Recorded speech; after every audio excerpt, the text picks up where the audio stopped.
राधे राधे दोस्तों। आज की कहानी है जाट को भैंस प्यारी या जाटनी। पुराने समय की बात है। भीमपुर नामक राज्य में गिरधारी नाम का एक जाट रहता था।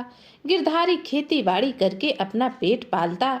उसके परिवार में सिर्फ उसकी पत्नी सुंदरी थी। सुंदरी के अलावा गिरधारी के पास एक हट्टी कट्टी भैंस भी थी। वह भैंस गिरधारी को अपनी पत्नी से भी ज्यादा प्यारी थी। गिरधारी सुबह शाम उसे घास डालता। जल्दी उठकर सबसे पहले अपनी भैंस को नहलाता धुलाता, उसे चारा खिलाता। इसके बाद वह खेतों में काम करने के लिए निकल जाता। दोपहर के समय उसकी पत्नी सुंदरी खेतों में ही उसे खाना देने आती। शाम ढलने पर जब गिरधारी अपने घर वापस आता तो सबसे पहले वह सीधा अपनी प्यारी भैंस के पास जाता, उसे चारा खिलाता, फिर उसका दूध निकालता। गिरधारी की भैंस सुबह शाम 5 सेर दूध दिया करती, इसलिए उसके घर में दूध घी और मक्खन की कोई कमी ना थी। वह अपनी प्यारी भैंस को बहुत ही ख्याल से रखता। जब भी गिरधारी घर पर होता तो उसका अधिकतर समय अपनी प्यारी भैंस के पास ही गुजरता। उसकी भैंस भी उसे खूब अच्छी तरह पहचानती।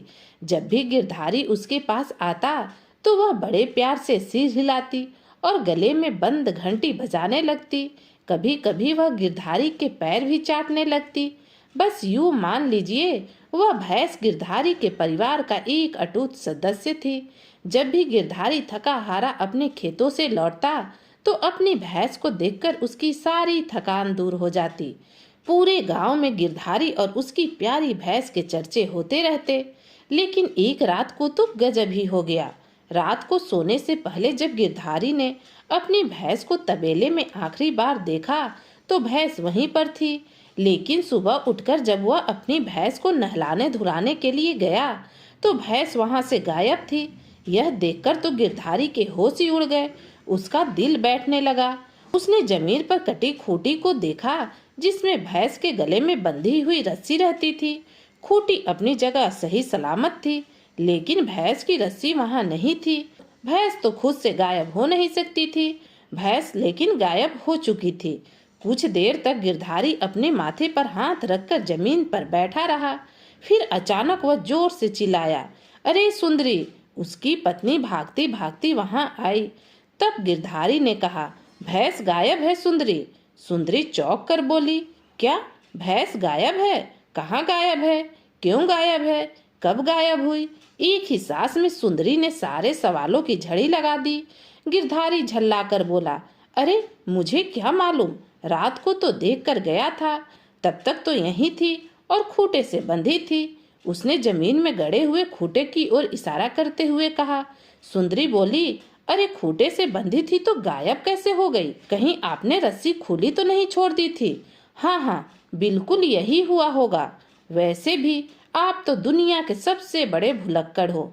सुंदरी ने तंज कसा और गिरधारी गुस्से में बोला, अरे नहीं रे, क्या बात करती है तू? पहले कभी रस्सी खुली छोड़ी है क्या मैं, जो अब छोड़ूंगा? फिर उसके गले में घंटी भी तो थी। अगर वह भागती तो घंटी जरूर बजती। तू तो जानती है मेरी नींद कितनी कच्ची है। घंटी अगर बजती तो मैं जरूर उठ जाता, लेकिन मैं नहीं उठा। इसका मतलब घंटी बजी ही नहीं। यह कहने के बाद गिरधारी अपनी भैंस की याद में रोने लगा। अपने पति को रोते देखकर सुंदरी प्यार से बोली, अरे भैंस ही तो गायब हुई है, तुम्हारी पत्नी थोड़ी ना खो गई जो तुम इस तरह गला फाड़ फाड़ कर रो रहे हो। मुझे तो लगता है तुम अगर बाहर निकलकर भैंस को ढूंढोगे तो यहीं आसपास मिल जाएगी। सुंदरी की बात गिरधारी को बिल्कुल सही लगी। उसने रोना धोना बंद किया और भैंस को ढूंढने निकल पड़ा। अपने पड़ोसियों से पूछताछ की, लेकिन भैंस कहीं नहीं मिली। ढूंढते ढूंढते अब शाम ढल चुकी थी। गिरधारी के गांव में शाम के समय बड़े बुजुर्ग एक पेड़ के नीचे बैठकर पंचायत किया करते थे। वे गांव की छोटी मोटी समस्याओं को हल किया करते थे। उस शाम जब पंचायत बैठी तो रोता कलपता हुआ गिरधारी भी वहां पहुंच गया। उसे देखते ही सरपंच ने पूछा, अरे गिरधारी, क्या हुआ? तू इतना उदास क्यों दिखाई दे रहा?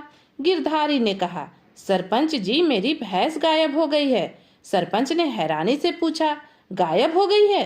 कहाँ गायब हो गई? आसपास तो देख, जरा यहीं कहीं पर होगी। गिरधारी ने उदासी भरे स्वर में कहा, सरपंच जी, मैंने सब जगह ढूंढ लिया, परंतु मेरी भैंस कहीं नहीं मिली। सरपंच बोले, तब तो तुम ऐसा करो, कल सुबह सुबह महाराज के यहाँ अपनी शिकायत लेकर जाओ।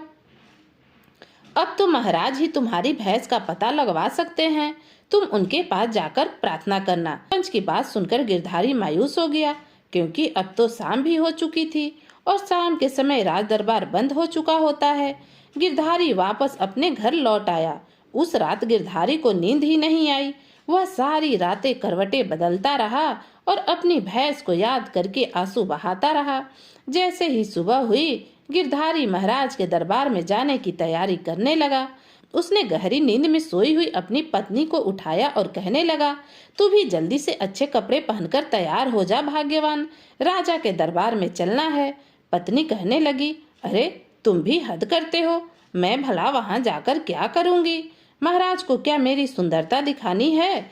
गिरधारी कहने लगा, अरे तू भी पगली है, तुझसे कहीं ज्यादा सुंदर लड़कियां राजमहल में भरी पड़ी हैं। महारानी जी की सेवा करने वाली दासियां तुमसे भी कहीं अधिक सुंदर होगी। तुझे तो मैं इसलिए चलने को कह रहा हूँ क्योंकि तेरा भाई सुंदर लाल महाराज जी के यहाँ शाही तबेले में काम करता है। अगर वहाँ किसी तरह की कोई सिफारिश की जरूरत पड़ी तो तेरा वहाँ होना बहुत ही काम आएगा। सुंदरी ने लाख मना किया, परंतु गिरधारी नहीं माना। आखिरकार सुंदरी को भी तैयार होकर राज दरबार में जाना पड़ा। सुबह सुबह दरबार शुरू हुई। सुंदरी के साथ गिरधारी रोता पीटता वहां पहुंच गया। जब वह महाराज के सामने हाजिर हुआ तो महाराज बोले, अरे भाई, तुम कौन हो और रोते पीटते यहाँ क्यों आए हो? तुम्हारी क्या समस्या है? महाराज के पूछने पर गिरधारी ने अपनी भैंस के गायब होने की पूरी कहानी उन्हें कह सुनाई। महाराज ने सवाल किया, क्या तुमने आस पड़ोस में अपनी भैंस को ढूंढा? गिरधारी कहने लगा, जी महाराज, लेकिन मेरी भैंस कहीं नहीं मिली। मुझे तो लगता है कि गांव से बाहर का कोई उसे चुरा कर ले गया। महाराज ने गरज कर कहा, यह संभव ही नहीं हो सकता कि तुम्हारी भैंस हमारे राज्य से बाहर जा सकती है, क्योंकि राज्य की सारी सीमाएं हमने बंद कर रखी है। आजकल राज्य की सीमाओं से लगने वाले जंगल में एक शेर का बड़ा ही आतंक है। इस शेर को मारने के लिए हमने सीमाओं पर हर तरफ बहादुर सैनिक को तैनात कर दिया है। तुम्हारी भैंस खूंटी से छूटकर भाग गई होगी या किसी ने चोरी की होगी, लेकिन वह राज्य से बाहर तो जा ही नहीं सकती। तुम एक काम करो, हम अपने 2 सैनिक तुम्हारे साथ भेजते हैं और उनके साथ तुम राज्य के सभी लोगों के घर जाओ जिन्होंने भैंस पाल रखी है। वहां जाकर अपनी भैंस की तलाश करो।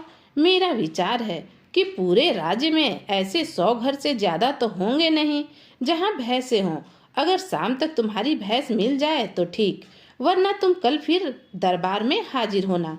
हम तुम्हारी समस्या का कोई ना कोई समाधान ढूंढेंगे। गिरधारी बड़े ही दुखी मन से सैनिकों के साथ घर घर जाकर अपनी भैंस को ढूंढने लगा, लेकिन उसकी भैंस का कोई अता पता नहीं चला। अब शाम भी हो चुकी थी और गिरधारी भी थक चुका था, इसलिए उसने सैनिकों को वापस जाने के लिए कह दिया। गिरधारी भी अपने घर लौट आया। आज की रात भी गिरधारी को नींद न आई, वह बस करवट ही बदलता रहा। अगली सुबह होते ही वह सबसे पहले अपनी पत्नी के साथ राज दरबार में पहुंच गया। उसे देखते ही महाराज ने पूछा, तुमने राज्य के सभी भैंस पालने वालों के यहाँ अपनी भैंस की तलाश की? हाँ महाराज, मैंने सभी जगह तलाश किया, परंतु कहीं भी मेरी भैंस नहीं मिली। महाराज ने पूछा, अच्छा जरा बताओगे तुम्हारी भैंस कैसी है?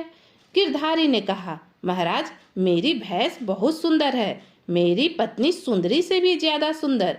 वह बहुत ही हट्टी कट्टी और तंदुरुस्त है। उसके गले में एक सुंदर सी घंटी भी बंधी है। यह सुनकर महाराज बुदबुदाते हुए कहने लगे, क्या घंटी भी बंधी थी? गिरधारी ने कहा, जी महाराज, अच्छा तो ठीक है। अगर तुमने राज्य के सभी तबेलों में अपनी भैंस को खोज लिया और तुम्हें अपनी भैंस नहीं मिली, तो तुम ऐसा करो, आखिरी तबेले राजा के तबेले में भी एक नजर मार ही लो। हमारे तबेले में भैंस दिखाने के लिए हम खुद तुम्हारे साथ चलेंगे। इसके बाद महाराज गिरधारी और उसकी पत्नी सुंदरी को लेकर अपने शाही तबेले में पहुंचे।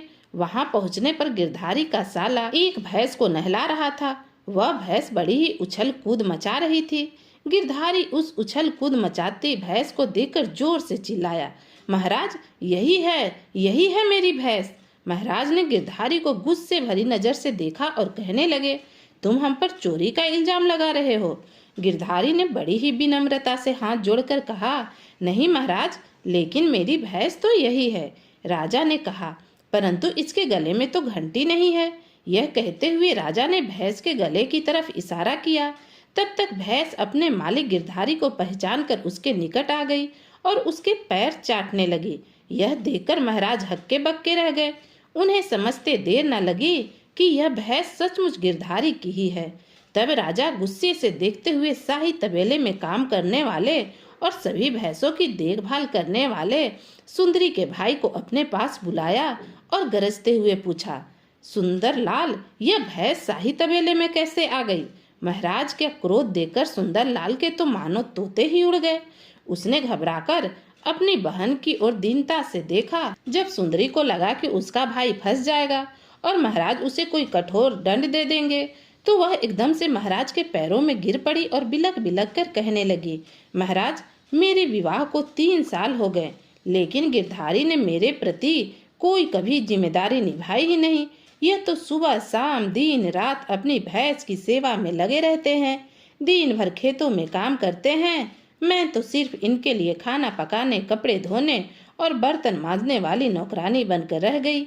मेरे पति के पास मुझसे 2 प्यार के बोल बोलने के लिए समय ही नहीं। जब इनके तबेले से भैंस गायब हुई, तब जाकर इन्होंने मुझसे कोई बात की। महाराज, मैं अपना अपराध स्वीकार करती हूँ।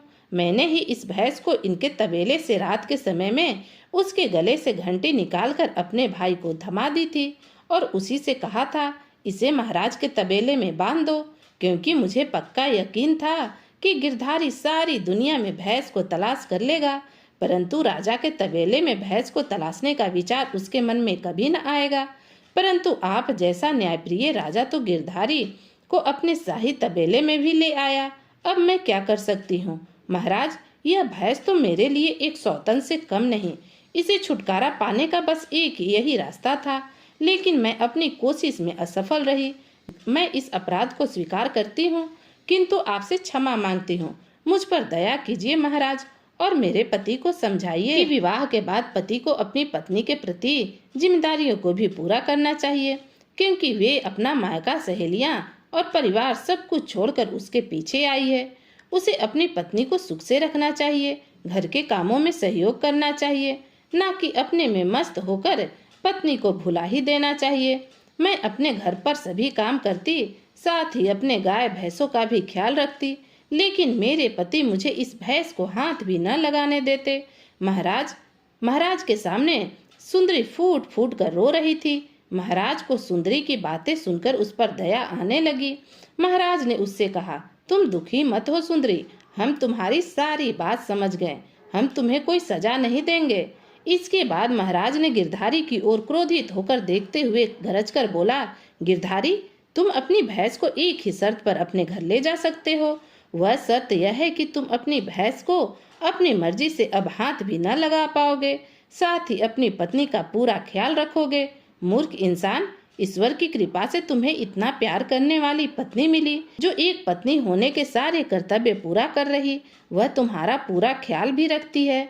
जब तुम्हारा परिवार बड़ा होगा तो तुम्हारी संतानों की देखभाल भी यही करेगी। गिरधारी की समझ में अब सारी बात आ चुकी थी। वह हाथ जोड़कर महाराज से कहने लगा, जी महाराज, मैं आज से आपकी इस बात का पूरा ध्यान रखूंगा। अब पति पत्नी एक सुखमय जीवन बिताने लगे। दोस्तों, यह कहानी यहीं समाप्त होती है। आपको यह कहानी कैसी लगी कमेंट कर जरूर बताइएगा, और अगर आप मेरे चैनल पर नए हैं तो ऐसी नई नई कहानियाँ सुनने के लिए चैनल को सब्सक्राइब भी कीजिएगा। तो फिर मिलती हूँ एक नई कहानी के साथ। कहानी सुनने के लिए आप सभी का बहुत बहुत धन्यवाद।